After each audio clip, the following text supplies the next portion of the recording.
What's up, everybody, and welcome to ITG Daily, the show that brings you the hottest in gaming news. I'm Drew Bosa. You can find me on Twitter at ArtisticGamer28, and that's the one, the only. It's Scott Savage. You can find him on Twitter at Savage. Scott, what's happening, man?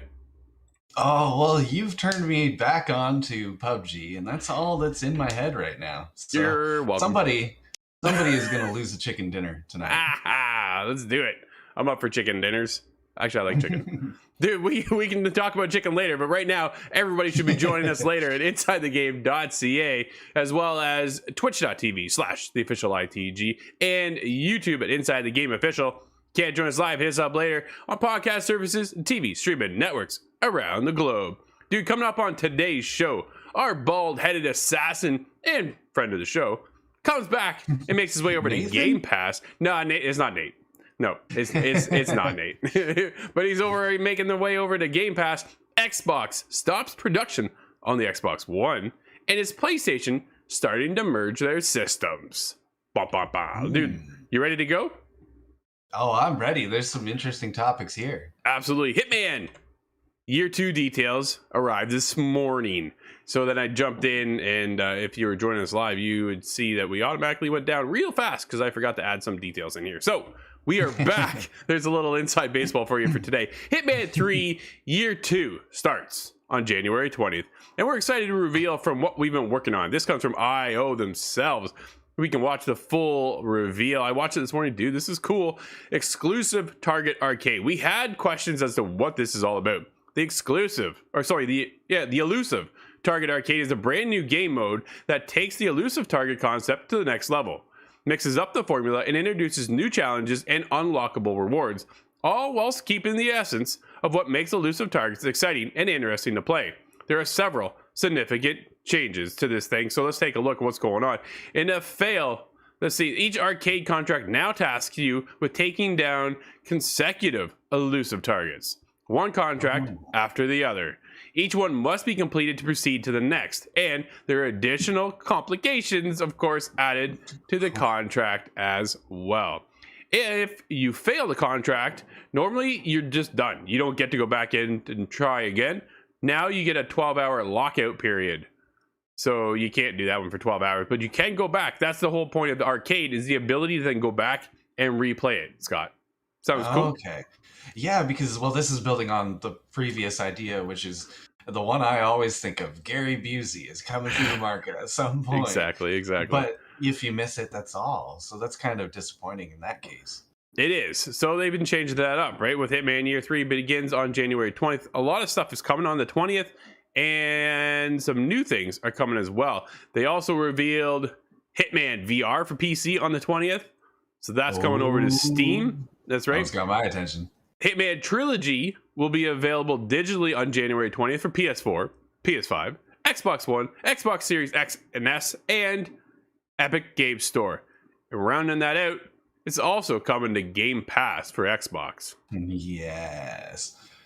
That is just a personal hit there. That is the second game I've now bought that went to Game Pass very quickly. Oh man, you're on a roll, Scott. What are you gonna buy next? Because we'll have to predict it for the show that it'll be coming to Game Pass. What do you guys want to see on Game Pass? Let's see. Hit up Scott at Savage.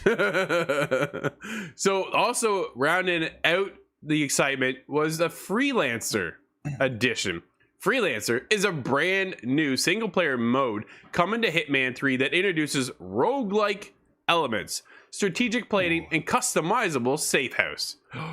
Yo. Oh yeah, dude. That's a big one there. Yeah. Memories of blood money just pour in. Oh, so let's start by exploring one of the new maps coming to Hitman 3 in year 2, Agent 47's Safe House. This playable space is entirely different type of location, and we've never built anything like it before. It's customizable and allows you to choose exactly what type of hitman you are or want Agent 47 to be. As you progress through Freelancer, more areas of the safe house can be unlocked and new customization options will become available. Dude, I am pumped.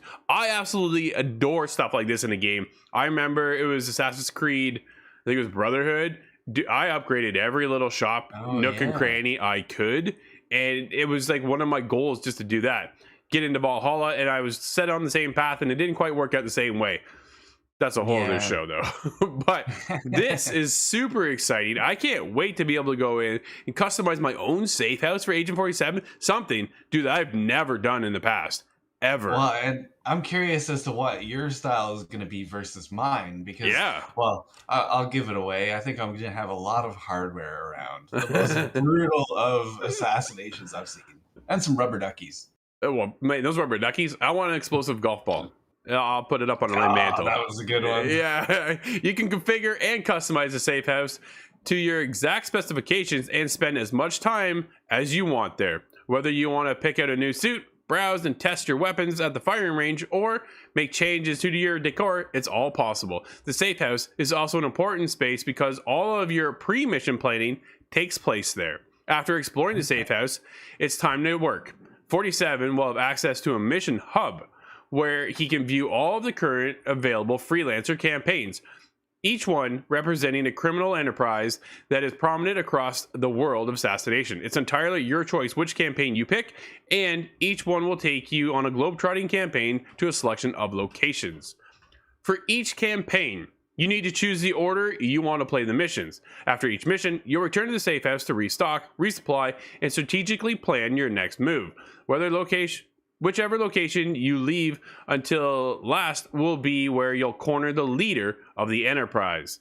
Here's the other thing, Scott, behind this. If you die while out in the campaign, you lose all your gear. That's the roguelite element of it. Ups the stakes quite a bit. So as you go out, you get new intel, you get new gear. There are what do they call them? I was looking for it. There's a supplier. You can look for a supplier out along the mission, which will allow you to buy gear while you're out and about. Which then you can take to your safe house and keep for the next mission, unless you die and you lose it.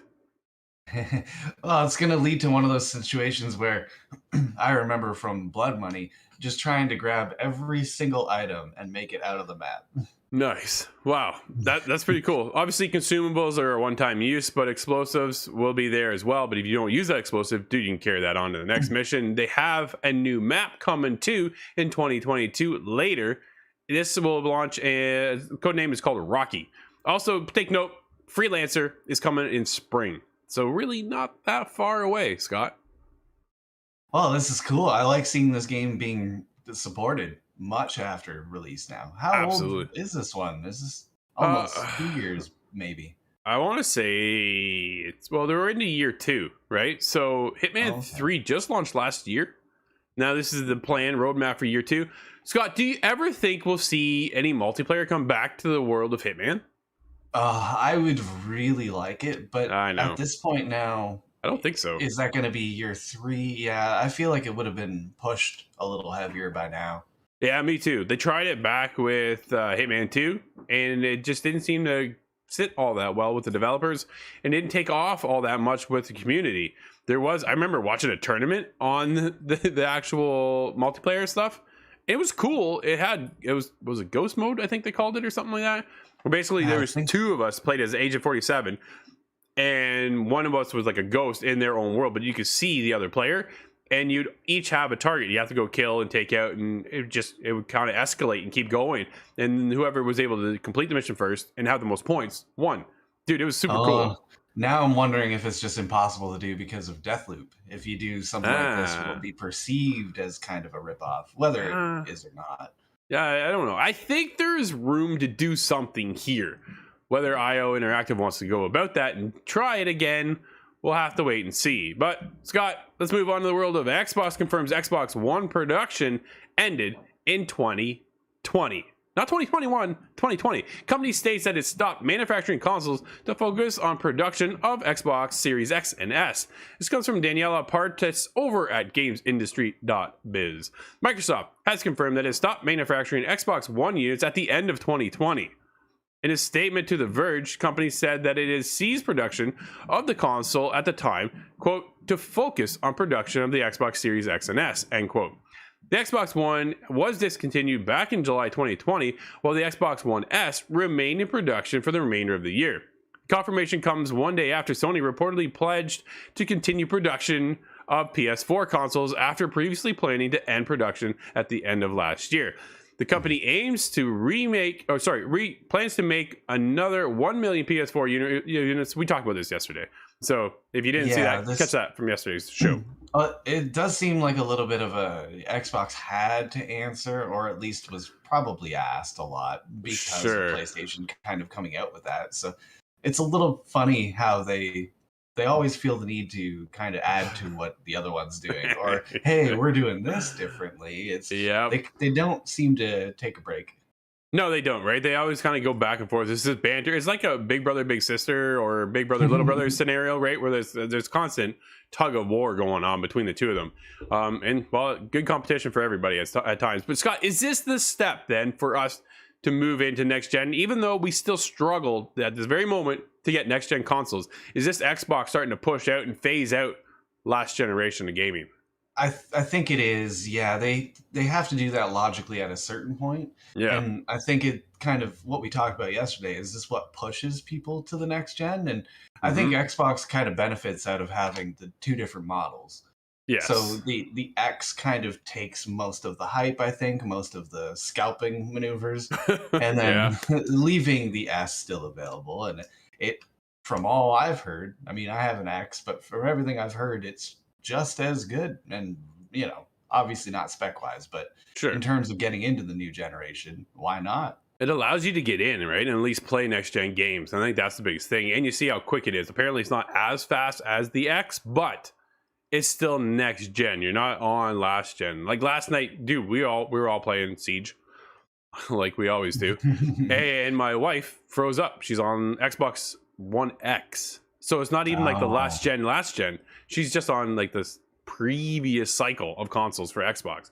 We're in Siege and she froze. And then that was it, right? So she had to boot back up, jump back in before she got banned. So one of those scenarios. But last gen is starting to see fatigue, I think, Scott, with those consoles. Everybody wants to now step up. Developers are already moving ahead. How long do you keep that life cycle going back and forth, back and forth? We've seen in previous years the struggles for developers to try and do both at the same time because it's taxing on the team, right? You're now making a game with two different specs. You can't just focus on one. That's what I'm thinking of is the biggest issue because they're pushing to Unreal Engine 5. And I don't believe the old consoles are even capable of running that. Oh, man, they'd have to somehow dumb it down, right? Within the parameters of Unreal Engine 5 for it to work on Xbox One. Can you imagine running an Unreal Engine 5 game on the Xbox One? Now, having said that, Phil Spencer has already came out and claimed that, hey, you can play next-gen consoles. Next-gen console games on your Xbox One through the cloud. Yeah, right? The Halo is the main, I think, tester, the first one at least. So if you can play through if you can play through a streaming scenario, right, because you can't A, find a new console, or B, afford one, then that is an alternative. However, I don't find it always works. Like, dude, I was playing MLB The Show with Kyle the other day. It was not happening. There's not I had to physically download the game. Like, there's no way I was able to get the timing. I would stutter constantly trying to play MLB The Show, and it was just like crap, man. If it was, but yeah, I played Outriders. It's Yeah, almost something that Stadia suffers from the same problem, just by nature of being a cloud service. Like sure. the test for me on Stadia was Samurai Showdown, Yeah. and it being a fighting game, you notice if there's any sort of lag, and Yep. there was a little bit. It was Was there? playable certainly at times, but Yeah. it's not always reliable. Well, I played Outriders with Nate on the cloud. I'm like, crap. He goes, hey, you want to play Outriders? I'm like, sure, I'll jump in. I'm like, oh, I don't have it downloaded. He goes, that's all right. It's on the cloud. All right, cool. Jump in, tried it out. There's a slight, like very, very slight delay, but it graphically, it really dumbed down the quality of the game. Oh. And then, but I was able to play. So like, it wasn't horrible. I was like kind of playing the 720, right? Like I wasn't even at 1080. I was more like 720. But I was able to play. Nate and I hung out for a couple hours, had a good time playing Outriders. Man, like that game is cool. Like I want to get back into that. Oh, dude, it's so cool. But let's see what PlayStation's getting into, because PlayStation is phasing out PS Now gift cards amid speculation of Game Pass style service. This comes from Matt Kim over at IGN. Following reports that PlayStation is asking UK retailers to begin removing PS Now retail cards. PlayStation has confirmed that it is streamlining its gift card offerings.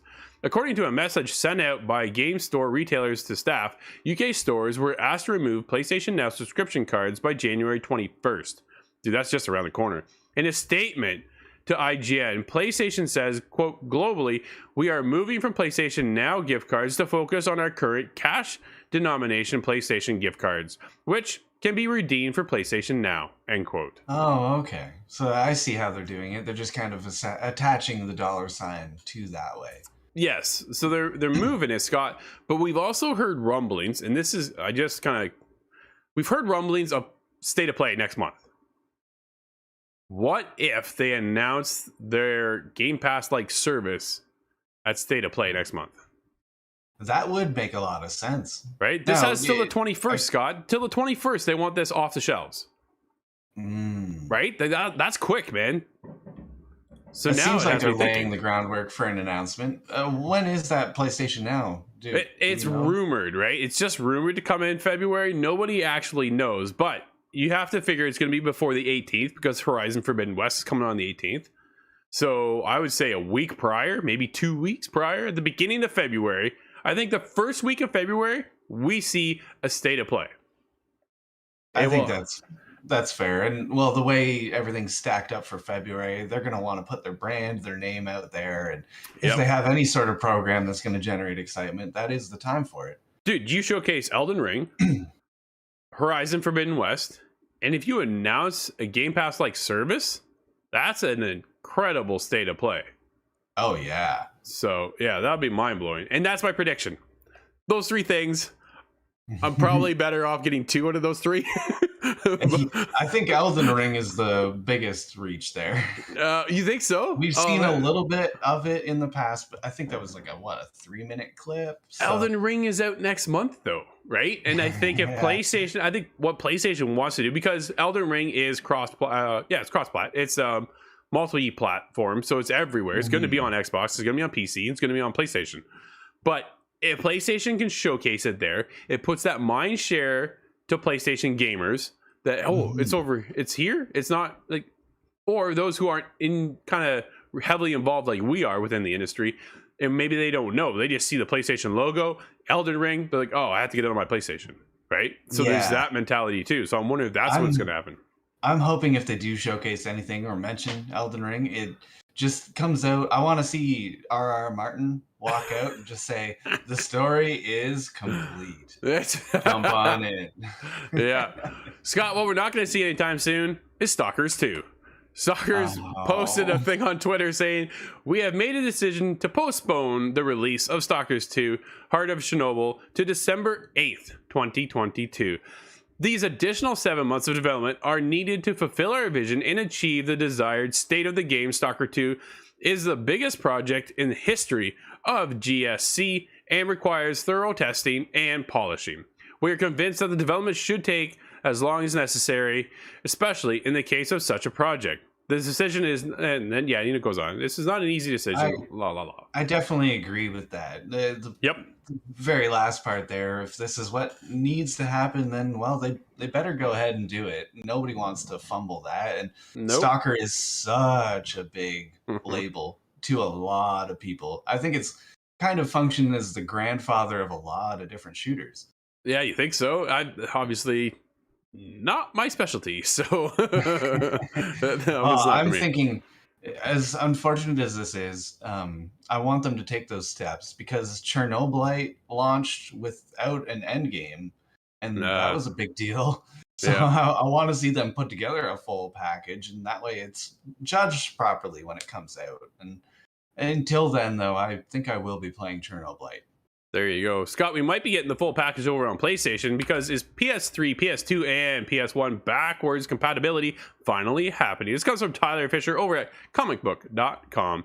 A new PlayStation patent suggests the PS5 and possibly the PS4 are finally getting PS3, PS2, and PS1 backward compatibility. Unlike the Xbox Series X, which plays many Xbox 360 and original Xbox games, the PS5 only plays PS4 games and of course PS5 games as well. It isn't backwards compatible with PS3, PS2, or PS1 games. The unique architecture of the PS3 gives Sony an excuse when it comes to the third generation PlayStation consoles. Dude, that cell processor was a flipping nightmare. It caused so many problems. Well, it was super powerful at the time, though. I believe the U.S. military used like 300 of them for a project, which that's quite an endorsement. Yeah, so a new patent from Sony Interactive Entertainment has surfaced online. And who's behind the patent? Mark Cerny, the mastermind behind PlayStation hardware. And what is the patent for? Well, it's titled, quote, backward compatibility through use of spoof clock and fine grain frequency, end quote. In short, PlayStation is working on backwards compatibility tech, presumably to unlock legacy PlayStation console on the PS5 and maybe the PS4.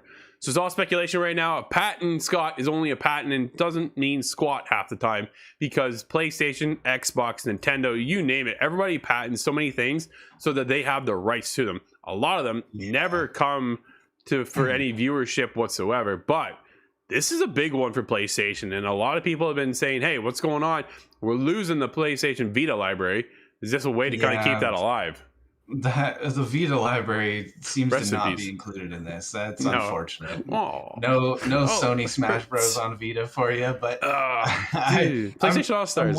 So good. I'm wondering as to why the PS2 and PS1 wasn't involved, since I think those are down to like a chip the size of my thumbnail. Well, I don't know if I. Okay, so Metal Gear was on PlayStation. PS1 has to be smaller than a disc now at this point, which doesn't even make sense. Yeah, so I don't know. Obviously, I'm not an engineer. I don't know any of the software, hardware stuff goes into this. But how many people are looking to play PS1 games? Do you have one in mind? Metal Gear. Dude, Metal Gear 1. Okay. That is, of course, the good decision there. I'm thinking X-Men Academy.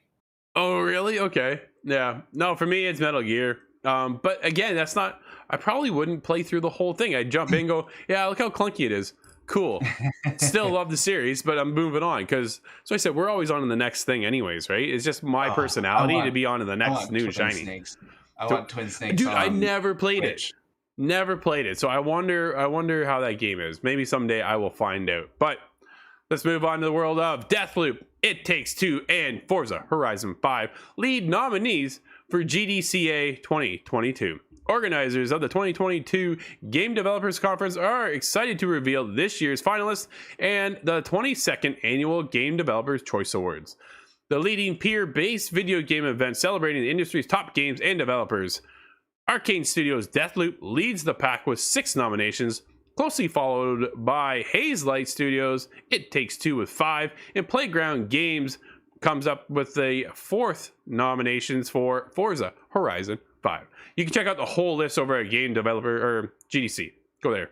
They'll have everything for you. Yeah, the list is very long. Best audio, best debut, best design, best narrative. There's a whole lot. Yeah, absolutely. It's another Game Awards show, but this one is done from the inside peers. So it's not fan related whatsoever. It's just from the industry themselves. Different. I like unique, that. Very cool. Well, there's a lot of games deserving of respect in the industry, so I like that they're able to highlight some amongst each other. Absolutely. What's not being highlighted, though, Scott, is Battlefield fans are obsessed with 2042's shrinking player numbers as they reach new lows. Comes from Sharif Saeed over at VG 24/7. Though Battlefield 2042 is unquestionably in a better technical state now than it was at launch in November last year, the sentiment around the game and developer DICE are at an all-time low. The studio's perceived slow pace to respond to community feedback or outline future plans has pushed many to desperation. DICE's first Twitter post of the year seemingly teased a new map. Didn't help either. The main Battlefield 2042 subreddit nearly shut down because it got so toxic, with some shifting from criticizing the game's design to mocking its developers. Ouch, dude. Well, there's, personal attacks are never going to work out, and that's just, dumb in general. But critiquing their work on a game, I think that's fair, because I'm wondering who passed that one on without a scoreboard in the game. No voice chat. How does that happen? So I have questions, but I think it's more managerial issues. Absolutely. Scott, that's going to wrap up today's show. Everybody, thank you for hanging out with us. This has been ITG Daily. I'm Drew. That's Scott. We'll see everybody tomorrow inside the game.